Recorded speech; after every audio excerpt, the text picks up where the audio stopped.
Hello two family, नमस्ते, प्रणाम, जय माता दी, हर हर महादेव। कैसे हैं आप लोग? उम्मीद करते हैं कि आप लोग बहुत ही अच्छे होंगे, बहुत ही मस्त होंगे। स्वागत है आप सभी का मन्नी मिश्रा के लोकगीत पर।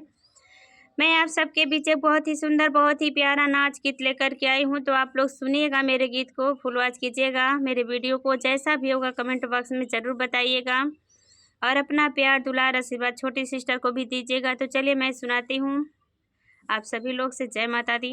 तो चलिए, अभी गलत सही नहीं है क्योंकि तबीयत सही नहीं हुआ, फिर भी कोशिश करती हूँ सुनाने के लिए अच्छे से। तो मेरे वीडियो में आप लोग बने रहिए।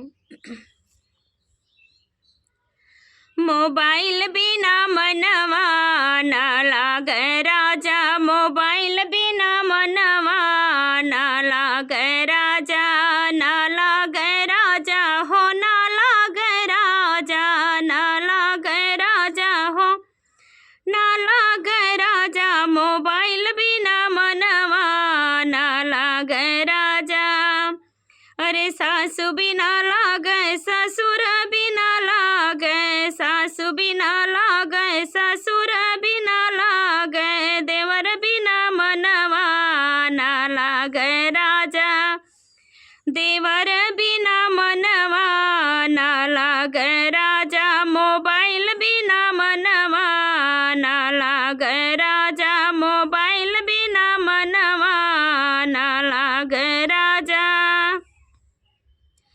जेठ बिना लागे, जेठानी बिना लागे, जेठ बिना लागे, जेठानी बिना लागे, साजन बिना मनवा ना लागे राजा हो, साजन बिना मनवा ना लागे राजा, मोबाइल बिना मनवा ना लागे राजा, मोबाइल बिना मनवा ना लागे राजा, ना लागे राजा हो, ना लागे राजा, ना लागे राजा हो, ना लागे राजा, मोबाइल बिना मनवा ना लागे राजा। पड़ोसिन बिना लागे, सौतिनिया बिना लागे, पड़ोसी बिना लागे, सौतिनिया बिना लागे,